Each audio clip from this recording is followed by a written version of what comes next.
நீங்க தான் இன்னைக்கு என்ன தேடி வீட்டுக்கு வந்துட்டு போனீங்களா? ஆ ஆமாங்க. நாங்க தான் வந்துட்டு போனோம். என்ன யாருன்னு தெரியுதா? அன்னைக்கு ரேணு கூட பீச்ல பாத்தீங்கல்ல? ஆ, தெரியுங்க. ரேணு சொன்னா. ரேணு சொன்னாங்களா? என்ன சொன்னாங்க? ஆ, அது வந்து நீங்க 2 பேரும் லவ் பண்றதா சொன்னா. ஓ, சொல்லிட்டாங்களா? ஆ, ஆமாங்க, சொன்னா.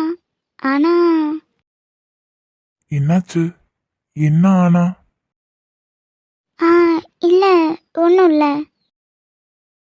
பரவாயில்ல. நீங்க என்ன கேட்க வந்தீங்களோ கேளுங்க. ஒன்றும் பிரச்சனை இல்லை. இல்லைங்க, ஒன்றும் இல்ல. நீங்க ஏன் இவ்வளோ தயங்குறீங்கன்னு எனக்கு புரியுது. எங்க நான் எங்கேயாவது ரேணுவை விட்டுருவணும் தானே நினைக்கிறீங்க? ஐயோ, இல்ல, தப்பா எடுத்துக்காதீங்க. இப்போ லவ் பண்றவங்களாம் கொஞ்ச நாள் பழகிட்டு அப்புறம் வேணான்னு விட்டுட்டு போயிடுறாங்க. நான் ஏன் சொல்றேன்னா, அந்த மாதிரி பாதிக்கப்பட்டதுல நானும் ஒருத்தி. அந்த பயம்தான் எனக்கு. மற்றபடி வேற ஒன்றும் இல்லை. நீங்கள் எதுவும் தப்பாக எடுத்துக்காதீங்க. சிஸ்டர், நீங்க அதை பத்தியெல்லாம் கவலைப்பட வேண்டிய அவசியமே இல்லை. ஏன்னா அவன் அப்படிப்பட்ட பையன் கிடையாது. அவன் ரேணு மேல எவ்வளவு லவ் வச்சிருக்கான்னு அவன் கூட இருக்க எங்களுக்கு தான் தெரியும். ஆமாங்க. இந்த ஜென்மத்துல ரேணு மட்டும்தான் எனக்கு. எனக்கு அவங்கள அவ்வளோ பிடிக்கும். கண்டிப்பா என்ன நடந்தாலும் அவங்கள நான் விட மாட்டேன். அதே நேரத்துல எப்பவா இருந்தாலும் உங்க பேரண்ட்ஸோட சம்மதத்தோட தான் எங்க கல்யாணம் நடக்கணும்னு நினைக்கிறேன். பரவாயில்ல, இந்த காலத்துலேயும் பசங்க இப்படிலாம் இருக்காங்கன்றது ஆச்சரியமாக இருக்குது. ஏன்னா பேரண்ட்ஸோட நிலமையெல்லாம் எத்தனை பசங்க இப்படி யோசிச்சு பார்ப்பாங்கன்னு எனக்கு தெரியல.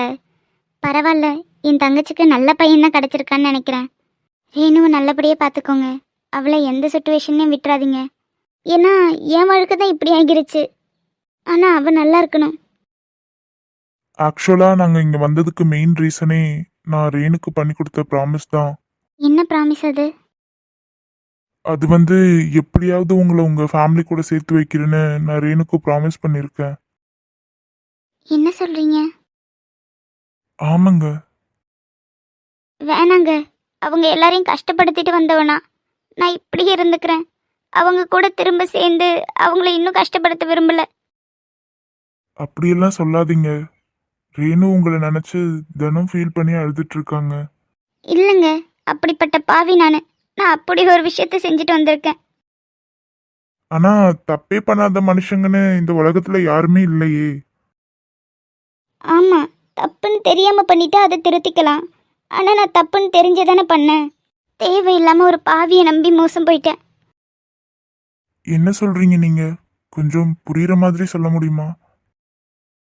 அது வந்து சிஸ்டர், நீங்க பயப்பட தேவையில்ல.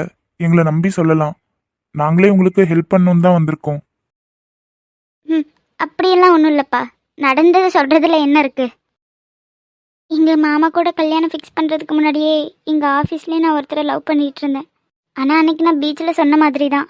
முன்னாடியே அவன் தப்பானவனு தெரிஞ்சு நான் விலகிட்டேன். அதுக்கப்புறம் கொஞ்ச நாள் அவன் தொல்லை இல்லாமல் தான் இருந்தேன். ஆனால் அதுக்கப்புறம் ஒரு நாள் என்னோட ஆஃபீஸ் ஸ்டாஃப் எல்லாருக்குமே என்னோட மேரேஜ் இன்விடேஷன் வைக்கலான்னு வச்சேன். அன்னைக்கு மட்டும் நான் கொஞ்சம் சுதாரிச்சிருந்தேன்னா இந்நேரம் எனக்கு இந்த நிலைமையே வந்திருக்காது. ஏன் சிஸ்டர், என்னாச்சு? அது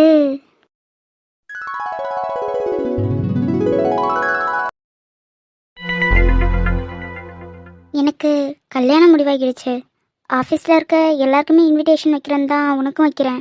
நீ ஒன்றும் வரணும்னு அவசியம் இல்லை. சரி, நான் வரேன்.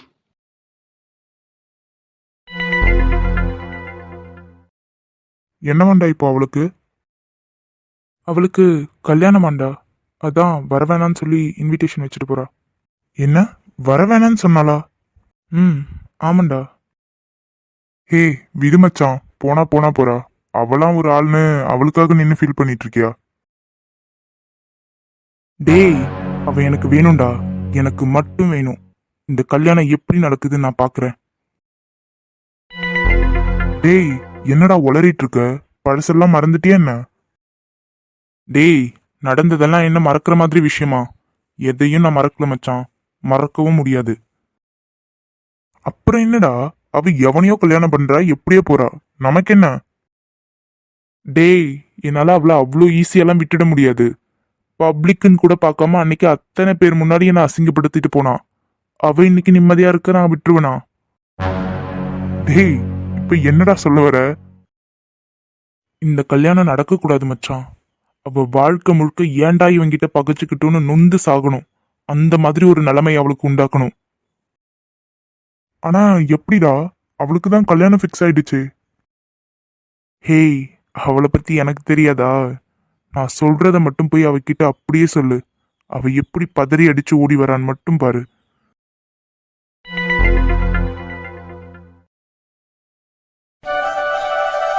சரத் கண்டிப்பா கல்யாணத்துக்கு வந்துடணும். எதுவும் ரீசன் சொல்லிட்டு வராம இருந்துடக்கூடாது. கண்டிப்பா வெண்பா, நான் வராம எப்படி? உங்க எல்லாரையும் நான் எதிர்பார்த்துட்டு இருப்பேன். கண்டிப்பா ஃபேமிலியோட வரணும். சரி வெண்பா. அப்புறம் என்ன கல்யாண பொண்ணு, ட்ரீட் எல்லாம் ஒன்றும் கிடையாதா? ட்ரீட் தானே, வச்சிடுவோம்.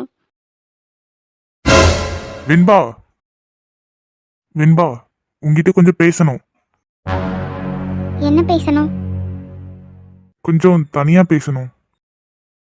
சரி சரத், கண்டிப்பா ஃபேமிலியோட வரணும். என்ன? சரி வெண்பா. வெண்பா. ஆ, இப்ப வரேன். ம், நாங்க வெயிட் பண்ணிட்டு இருக்கேன், வா.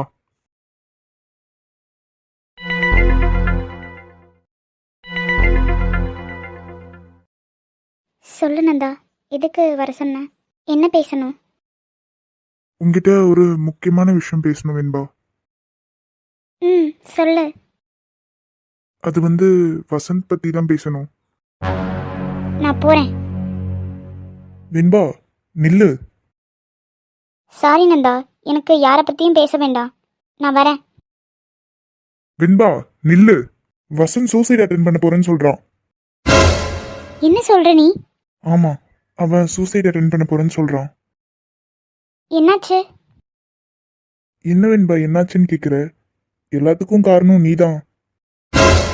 என்ன சொல்ற நீ? நான் காரணமா? நான் என்ன பண்ணேன்? ஆமா வெண்பா, நீதான் காரணம். என்ன நந்தா உளறிட்டு இருக்க? நான் என்ன பண்ணேன்? ஆமா, பின்ன உனக்கு கல்யாணம்னு அவன்கிட்டயே எடுத்துட்டு வந்து இன்விடேஷன் வச்சா அவனுக்கு எப்படி இருக்கும்? நான் அவனுக்குன்னு ஒன்றும் வைக்கலையே. ஆஃபீஸில் எல்லாருக்கும் வச்சேன், அப்படியே அவனுக்கும் வச்சேன், அவ்வளோதான். என்ன வெண்பா இவ்வளோ ஈஸியா சொல்லிட்டு இருக்க? அப்பா அவ்வளோதானா நீ அவனும் லவ் பண்ணதெல்லாம்? இங்கே பாரு, நான் தான் அவனை லவ் பண்ணேன். அவன் என்னை லவ் பண்ணான்னு தயவு செய்து சொல்லாத. அவன் என்ன மாதிரி எத்தனை பொண்ணுங்க கிட்ட பேசிட்டு இருக்கான். அவனுக்கு நான் 10ஓட 11, அவ்வளோதான். நான் தான் ஏதோ சீரியஸாக எடுத்து லவ்ன்ற பேரில் பைத்தியம் மாதிரி இருந்திருக்கேன். வெண்பா, அப்படியெல்லாம் சொல்லாத. அவன் இப்ப முன்ன மாதிரி இல்ல, திருந்திட்டான். இங்கே பாரு நந்தா, அவன் இனி எப்படி வேணா இருக்கட்டும். எனக்கு அதை பற்றி எந்த கவலையும் இல்லை. எனக்கு என் மாமா கூட கல்யாணம் முடிவாகிடுச்சு. அவனுக்கு லவ்வுக்கான வேல்யூவே சுத்தமாக தெரியல. எல்லா பொண்ணுங்களும் ஏதோ விளையாட்டு பொருள் மாதிரி நினச்சிட்டு இருக்கான். ஆனால் என் மாமா அப்படி கிடையாது. அவர் ரொம்ப நல்லவர். அவரை பொறுத்த வரைக்குமே ஒருத்தனுக்கு ஒருத்தின்ற கான்செப்ட் தான். ஆனால் இவன் என்னன்னா லவ் பண்ணுறன்ற பேரில் எத்தனை பொண்ணுங்களை ஏமாத்திட்டு இருக்கான். இனி இவனை நம்பி நான் ஏமாறுவேன்னு நினைக்கிறியா? இல்ல வெண்பா, அவன் உண்மையாவே திருந்திட்டான். அவன் முன்னாடி மாதிரி இல்ல. உண்மையாவே அவன் இப்ப உன்னதான் லவ் பண்றான். அதுவும் இல்லாம அவன் பேரண்ட்ஸ் கிட்ட சொல்லி உங்க வீட்ல வந்து பேசலான் இருந்தான். ஆனா நீ என்னன்னா அதுக்குள்ள கல்யாணம்னு சொல்லி இன்விடேஷன் எடுத்துட்டு வந்து நிக்கிற. இப்போ அதுக்கு என்ன பண்ண சொல்ற நீ? நான் என்ன சொல்ல வரேன்னா, வசந்த் உன்னை கல்யாணம் பண்ணிக்கணும்னு ஆசைப்படுறான் வெண்பா. நந்தா, என்ன பேசுறோன்னு தெரிஞ்சுதான் பேசுறியா? இன்னும் கொஞ்ச நாள்ல கல்யாணம் நடக்க போகுது எனக்கு. தேவையில்லாம பேசுற வேலை வேண்டாம். நான் புரியாமலாம் பேசல வெண்பா. உண்மையாவே வசந்த் உன்னை அவ்வளோ லவ் பண்றான். இப்போ கூட அவன் என்கிட்ட சூசைட் பண்றேன்னு சொல்லும்போது நான் அவன்கிட்ட கேட்டேன், நான் வேணா வெண்பா கிட்ட பேசட்டுமா மச்சான்னு. அதுக்கு அவன் என்ன சொன்னான்னு தெரியுமா? வேணாம் மச்சான், வெண்பா என்னால ரொம்பவே கஷ்டப்பட்டுட்டா, அவ எங்க இருந்தாலும் நல்லா இருக்கணும்னு சொன்னான். இதுவே அவன் பழைய வசந்தா இருந்தா இப்படி எல்லாமா பேசுவான் சொல்லு? அவன் மாறிட்டான் வெண்பா. இப்ப அவனுக்கு நீ மட்டும்தான் உலகமே. இல்ல, என்னால. இரு வெண்பா, நான் சொல்ல வேண்டியதே சொல்லிட்டேன். இதுக்கப்புறம் எல்லாமே உன் கையில தான் இருக்கு. பட் நீ உன் மாமாவை தான் கல்யாணம் பண்ணணும்னு நினைச்சா ஹாப்பி மேரிட் லைஃப். ஆனா அவனோட நிலைமையை நினைச்சாதான் எனக்கு கஷ்டமா இருக்கு. எதுவா இருந்தாலும் பார்த்து யோசிச்சு செய். ஏன்னா அவன் உன்னை நம்பிதான் இருக்கான். இதுக்கு மேல நான் ஒன்றும் சொல்றதுக்கு இல்லை. போடி போ. என்ன நிலைமைக்கு ஆக போறேன்னு மட்டும் பாரு. டேய், என்னடா என் வருங்கால பொண்டாட்டி என்ன சொல்லிட்டு போறா? டேய், நீ ஃபிக்ஸே பண்ணிட்டியா? பின்ன என்ன விளையாட்டுக்கு பேசிட்டு இருக்கன்னு நினைச்சிட்டு இருக்கியா? அவ எனக்கு தந்ததெல்லாம் வட்டியும் முதலுமா போட்டு தர வேணாம். டேய் வசந்த், நானும் என்னென்னவோ பிட்டு போட்டு பார்த்தேன்டா. ஆனா அவ ஒன்னும் கரையிற மாதிரி தெரியலையேடா. இல்லடா, அவளை பத்தி எனக்கு தெரியாதா? வெளியே அப்படிதான் காமிச்சுப்பா. ஆனா உள்ளுக்குள்ள இந்நேரம் என்னென்ன திங்க் பண்ணிட்டு இருப்பா தெரியுமா?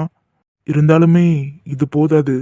அவளை நம்ப வைக்க இன்னும் ஸ்ட்ராங்கா ஏதாவது பண்ணணும். என்ன பண்ணணும் மச்சான்? ஒன்றும் இல்லை மச்சான், சிம்பிள். நாளைக்கு நான் ஆஃபீஸ் வரல. நீ அவகிட்ட நான் என்ன சொல்றனோ அது அப்படியே சொல்லு. அப்புறம் பாரு என்ன நடக்குதுன்னு. ஆக மொத்தம் அவளுக்கு நீ செக் வச்சுட்ட. அவளை விட போறதில்ல. அவளை நினைச்சாதான் கொஞ்சம் பாவமா இருக்கு.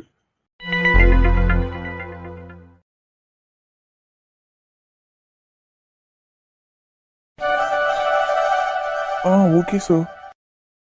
இல்லை சார், இருக்கட்டும், நோ ப்ராப்ளம். என்ன இது, காலையிலேருந்து வசந்தா ஆஃபீஸ் முழுக்க தேடிட்டோம், காணோமே. ஒருவேளை இன்னைக்கு ஆஃபீஸ் வரலையா? இப்போ என்ன பண்ணுறது? ஓகே சார், நான் வச்சிடுறேன். பேசாம இவன்கிட்டே கேட்டு பார்ப்போமா? நந்தா, நந்தா, ஒரு நிமிஷம். சொல்லுவேன்பா. என்ன? ஆ, நந்தா, அது வந்து சொல்லு. ஏதோ சொல்ல வந்துட்டு தயங்கி நிக்கிற மாதிரி இருக்கு. ஒன்றும் இல்லை, வசந்த் இன்னைக்கு ஆஃபீஸ் வரலையா? பரவாயில்லையே, நாம போட்ட பிட்டு ஒர்க் அவுட் ஆகுது போல. நந்தா, என்னாச்சு? உங்ககிட்ட தான் கேட்டுட்ருக்கேன். அது வந்து நான் தான் சொன்னல வெண்பா. அவன் இங்க வந்தா உன்னை பார்க்க வேண்டியதா இருக்கும். உன்னை பார்த்தா பழசெல்லாம் ஞாபகம் வரும். அது மட்டும் இல்லாம நீ வேற ஒருத்தருக்கு சொந்தமாகிறத அவனால எப்படி ஏத்துக்க முடியும் சொல்லு? அவன் உண்மையாகவே மாறிட்டானா? என்ன வெண்பா இப்படி கேக்குற? அப்ப நான் சொன்னதை நம்பலையா நீ? இல்லை, அதுக்குல்ல. அவன் நேத்துல இருந்து வீட்டுக்கே போல தெரியுமா? என்ன சொல்கிற நீ? ஆமா, அவன் உன்னை நினைச்சு ஃபீல் பண்ணிட்டு வீட்டுக்கே போல. பாவம் அவங்க வீட்டில் இருக்கவங்க. அவனை காணோம் தேடி எனக்கு ஃபோன் மேலே ஃபோன் வருது. அவன் வீட்டில் இருக்கவங்க அவனை நினச்சி ஃபீல் பண்ணிட்டு இருக்காங்க. அவன் என்னன்னா உன்னை நினச்சி ஃபீல் பண்ணிட்டு இருக்கான். ஆனால் நீ தான் யாரை பற்றியும் ஃபீல் பண்ணாமல் கல்யாணத்துக்கு ரெடி ஆயிட்ட. அவன் இப்போ எங்கே இருக்கான்? இங்கே பக்கத்தில் தான். நான் அவனை பார்த்து பேச முடியுமா? ரைட்டு, பிளான் ஒர்க் அவுட் ஆகுது. கண்டிப்பாக வெண்பா. சரி, அப்போது ஆஃபீஸ் முடிஞ்சதுக்கப்புறம் என்னை அவன் இருக்க இடத்துக்கு கூட்டிகிட்டு போக முடியுமா? போகலாம். ஆனால் ஆஃபீஸ் டைமே 6:30க்கு தான் முடியும். நீ எப்படி அவனை வந்து பார்த்துட்டு போவ? அதுவும் இல்லாமல் உனக்கு கல்யாணம் வேற முடிவாயிருச்சு. வீட்டில் உன்னை தேட மாட்டாங்களா? இல்லை, பரவாயில்ல நந்தா, நான் ஏதாவது சொல்லி சமாளிச்சுக்கிறேன். ஆனால் என்ன அவன்கிட்ட கூட்டிகிட்டு போ.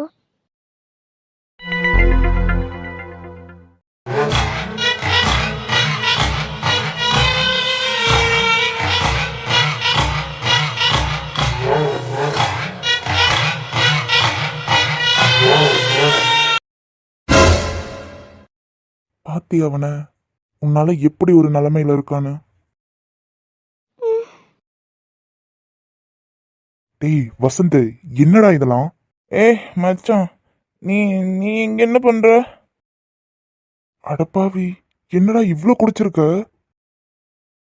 ஆமா, குடிச்சேன். அதுக்கு என்ன இப்போ? என்னால குடிக்காம இருக்க முடியல மச்சான். குடிக்காம இருந்தா ஞாபகம் கொள்ளுதுடா என்ன. டேய், என்னடா வேலை இதெல்லாம்? குடிச்சா எல்லாம் சரியாகிடுமா? ஏய், புரியாம பேசாதடா. என்னால அவளை மறக்க முடியல. ஏய், அவதான் விட்டுட்டு போயிட்டால, விடு மச்சான். உனக்கு வேற நல்ல பொண்ணா கிடைப்பா. ஏய், என்ன எதுக்குடா அடிச்ச? பின்ன என் வெண்பாவை பத்தி தப்பா பேசினா கொஞ்சுவாங்களா? டேய் பைத்தியமா நீ? அவளுக்கு தான் வீட்டில் கல்யாணம் ஃபிக்ஸ் பண்ணிட்டாங்கல்ல. ஃபிக்ஸ் பண்ணா என்ன இப்போ? அவ என்னோட வெண்பா. அவளை நான் யாருக்கும் விட்டு தர மாட்டேன். டேய், நீ நினைக்கிறதெல்லாம் நடக்காதுடா. அவளை மறந்துடு மச்சான். ஏன்? ஏன் நடக்காது? என் வெண்பா என்ன புரிஞ்சுக்க மாட்டாளா? என்ன அப்ப விட்டுட்டு போயிடுவாளா மச்சான்? அவ என் வெண்பாடா. ஆனா அவளுக்கு தான் என்ன சுத்தமா பிடிக்கல மச்சான். நான் முன்ன மாதிரி இல்லடா. மாறிட்டேன். இனி என் வெண்பாக்காக வாழணும்னு நினைக்கிறேன். அதை ஏன்டா அவ புரிஞ்சுக்க மாட்றா? சரி மச்சான், நாம வேணும்னா வெண்பா வீட்டில் போயிட்டு பேசி பார்ப்போமா? ஏய் வேணாம் மச்சான், வேணாம்டா. அவளுக்கு என்னால் ஏற்கனவே நிறைய கஷ்டம். இனி நான் கஷ்டப்படுத்த விரும்பல. அவ யார் கூட வாழ்ந்தாலும் சந்தோஷமா இருக்கட்டும். விடு. ஆனா நான் கடைசி வரைக்கும் அவளை மட்டுமே நினச்சிட்டு வாழ்ந்துருவேன். ஆ, இல்லை இல்லை, என்னால் அவ வேற ஒருத்தவங்க கூட இருக்கிறத ஏற்றுக்க முடியாது. சாக போகிறேன் மச்சான். எனக்கு எனக்கு நான் சத்துருணும்டா. எனக்கு என் வெண்பா இல்லாத வாழ்க்கை வேணாம்டா. ஏய், அறிவு இருக்காடா உனக்கு? எதுக்குடா வெண்பா வெண்பான்னு பைத்தியமா இருக்க அவன் மேல? மச்சான், வெண்பா ரொம்ப நல்லவடா. நான் தான் தப்பு பண்ணிட்டேன். என் வெண்பா நல்லவ மச்சான். வெண்பா, நான் சொன்னப்ப நம்மள பாத்தியா அவன் உன் மேல எவ்வளவு பைத்தியமா இருக்கான்னு? ஏ, என்ன சொல்ற நீ? எங்க இருக்கா வெண்பா? இவனை போய் விட்டுட்டு போறதுக்கு உனக்கு எப்படி மனசு வருது? வெண்பா, நீ நீ இங்க என்ன பண்ற வெண்பா? ஏன் வசந்த் இப்படிலாம் பண்ற? ஏய், எப்படி நீ பண்ற? நீ தாண்டி என்னை விட்டுட்டு போகணும்னு நினைக்கிற. என்னால ஒன்றும் மறக்க முடியாதுடி. எதுக்கு இங்க வந்த? செத்துட்டனா இருக்குனான்னு பார்க்க வந்தியா? ஏன் வசந்த் இப்படிலாம் பேசுற? நான் பண்ணதெல்லாம் தப்பு தாண்டி. நான் இப்ப திருந்திட்டேன்.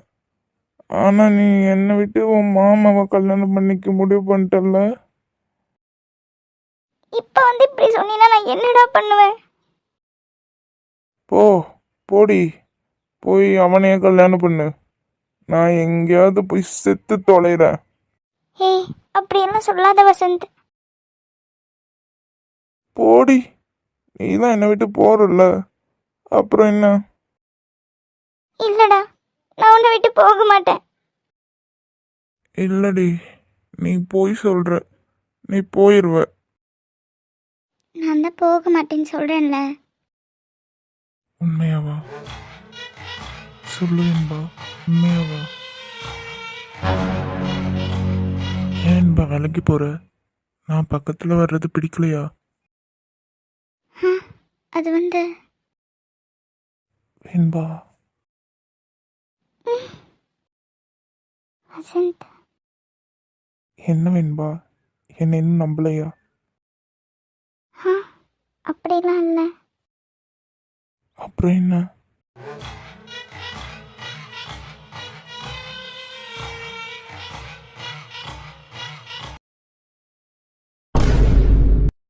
என்ன வேண்பா? பயப்படாத. எப்போ நீ என்னை கல்யாணம் பண்ணி எனக்குன்னு ஆகுறியோ அப்பதான் இதெல்லாம். இப்போ உன்னை எதுவும் பண்ண மாட்டேன். வேண்பா, நான் உண்மையாவே முன்ன மாதிரி இல்லை. மாறிட்டேன்டி. புரிஞ்சுக்கோ என்ன. நீ என்னை விட்டு போக மாட்டேன்னு சொல்லிட்டல, அதுவே எனக்கு போதும். வசந்த், வெண்பா, இதை பற்றி ஃபீல் பண்ணாத. டைம் ஆயிடுச்சு, நீ வீட்டுக்கு கிளம்பு. மற்றதெல்லாம் பார்த்துக்கலாம். நீ எனக்கு தான். நான் உன்னை யாருக்கும் விட்டு கொடுக்க மாட்டேன். சரி, நான் போயிட்டு வரேன். நீ சேஃபாக இரு. ட்ரிங்க்ஸ் பண்ணாத என்ன? ஆ, சரி. டேய், என்னடா? டேய், என்னதாண்டா நடக்குதுங்க? எனக்கு ஒன்றும் புரியல. ஏன் மச்சான் இப்படி கேட்குற? பின்ன எப்படி ஒரு நல்ல சான்ஸ் கிடைச்சிருக்கு, தனியா வந்து உன்கிட்ட சிக்கியிருக்கா? நீ என்னன்னா உருகி உருகி பேசி போயிட்டு வான்னு வழி அனுப்பி வைக்கிற. டேய், என் பிளானே உனக்கு இன்னும் புரியலன்னு நினைக்கிறேன். என்னடா சொல்ற? ஆமா, அவளை நான் கல்யாணம் பண்ணணும்டா. கல்யாணம் பண்ணி அவ குடும்பத்திலேருந்து அவளை பிரிச்சு எடுத்துட்டு வரணும் முதல்ல. அதுக்கப்புறம் நான் என்ன கொடுமை பண்ணாலும் அவ எங்க போய் சொல்வா சொல்லு? அவளுக்குன்னு யாருமே இருக்கக்கூடாது. அவ என்னை அசிங்கப்படுத்தினதுக்கு அவ என்ன நிலைமைக்கு ஆக போறான்னு மட்டும் பாரு. டேய், இப்பதான்டா எனக்கு உயிரே வருது. நான் கூட நீ அவகிட்ட பேசுறத பார்த்து உண்மையாவே திருந்துட்டியோன்னு நினைச்சிட்டேன்.